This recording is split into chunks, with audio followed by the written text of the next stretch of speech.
കറിയൊന്നും ഇല്ലാതെ കഴിക്കാൻ പറ്റുന്ന നല്ല ടേസ്റ്റി ആയിട്ടുള്ള ഒരു ഗോതമ്പ് ദോശേൻ്റെ റെസിപ്പിയാണ് കേട്ടോ. അപ്പോൾ ഗോതമ്പ് ദോശ ഇഷ്ടമില്ലാത്തവർ പോലും ചോദിച്ച് വാങ്ങി കഴിക്കുന്ന ഒരു റെസിപ്പിയാണ്. അപ്പോൾ ഇതെങ്ങനെ തയ്യാറാക്കുന്നതെന്ന് നമുക്ക് നോക്കാം. ഒരു ബൗളിലേക്ക് 1 കപ്പ് ഗോതമ്പ് പൊടി എടുത്തിട്ടുണ്ട്. മൈദപ്പൊടിയൊന്നും എടുക്കുന്നില്ല, വെറും ഗോതമ്പ് പൊടി മാത്രം കേട്ടോ നമ്മളിതിലേക്ക് എടുക്കുന്നത്. ഇനി ഇതിലേക്ക് ആവശ്യത്തിനുള്ള ഉപ്പ് ചേർത്ത് കൊടുക്കാം. ഇതിപ്പോൾ ഒരു 4 പേർക്കുള്ള അളവിലാണ് ഞാൻ തയ്യാറാക്കുന്നത്.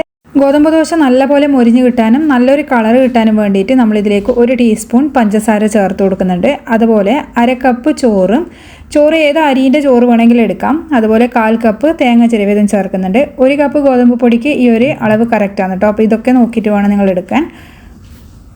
ഇനി ഇതിലേക്ക് 1 കപ്പ് വെള്ളമാണ് ഞാൻ ചേർത്ത് കൊടുക്കുന്നത്. അപ്പോൾ ഓരോ പൊടിക്കനുസരിച്ചിട്ടും വെള്ളത്തിൻ്റെ അളവൊക്കെ വ്യത്യാസപ്പെട്ടിരിക്കും. ഇത് കുറേശ്ശെ നോക്കിയിട്ട് നമുക്ക് ഒന്ന് മിക്സ് ചെയ്തെടുക്കാം. ഇനിയിപ്പോൾ നമ്മളിതൊക്കെ മിക്സീൻ്റെ ജാറിലിട്ട് ഒന്ന് നല്ലപോലെ അരച്ചെടുക്കുന്നുണ്ട്. ചോറും തേങ്ങയൊക്കെ ഉള്ളതല്ലേ, അപ്പോൾ അതുകൊണ്ടൊന്ന് നല്ലപോലെ അരച്ചെടുക്കണം. വീണ്ടും ഇതിലേക്ക് 1/4 കപ്പ് വെള്ളം കൂടിയും ചേർത്ത് കൊടുക്കുന്നുണ്ട്. അപ്പോൾ അതും കൂടിയും ചേർത്തിട്ട് നല്ലപോലെ ഒന്ന് മിക്സ് ചെയ്തെടുക്കാം. ഇനി നമുക്കിത് മിക്സീൻ്റെ ജാറിലേക്ക് മാറ്റി കൊടുക്കാം. എന്നിട്ട് നല്ലപോലെ തന്നെ നല്ല ഫൈനായിട്ട് ഇത് അരച്ചെടുക്കണം. അപ്പോൾ ആ ഒരു ബൗളിലേക്ക് ഏകദേശം 1/4 കപ്പ് വെള്ളം കൂടിയും ചേർത്തിട്ട് ഇതിലേക്ക് അങ്ങ് ഒഴിച്ചു കൊടുക്കുന്നുണ്ട്. ഇനി നമുക്കിതൊന്ന് അരച്ചെടുത്ത് കൊണ്ടുവരാം. അപ്പോൾ നല്ലപോലെ അരച്ചെടുത്ത് കൊണ്ടുവന്നതിലേക്ക് നമ്മൾ 1 മുട്ട ചേർത്ത് കൊടുക്കുന്നുണ്ട്. എത്ര കപ്പ് ഗോതമ്പ് പൊടി ആയി കഴിഞ്ഞാലും മുട്ട 1 എടുത്താൽ മതി കേട്ടോ. അപ്പോൾ മുട്ട ചേർത്ത് കഴിഞ്ഞാൽ നല്ല സോഫ്റ്റ് ആയിരിക്കും, കഴിക്കാൻ നല്ല ടേസ്റ്റ് ആയിരിക്കും, കറീൻ്റെ ആവശ്യം പോലും ഉണ്ടാവില്ല.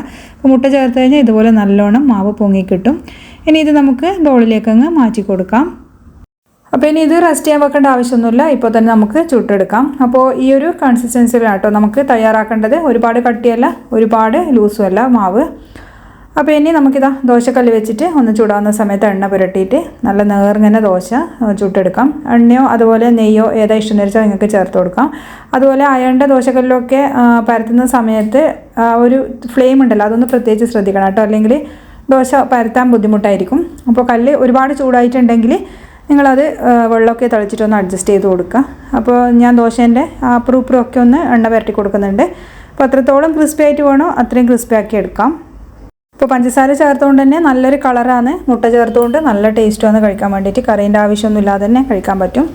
അപ്പോൾ ചൂടോടുകൂടി കഴിക്കുമ്പോഴാണ് നല്ല ക്രിസ്പി ആയിട്ട് ഉണ്ടാവുക. കുറച്ച് കഴിയുമ്പോൾ സാധാരണ ദോശ പോലെ തന്നെ അത് തണുക്കുമ്പോൾ അതൊന്ന് സോഫ്റ്റ് ആവുകയും ചെയ്യും. അപ്പോൾ വീഡിയോ ഇഷ്ടമായാൽ തയ്യാറാക്കി നോക്കാൻ മറക്കരുത്.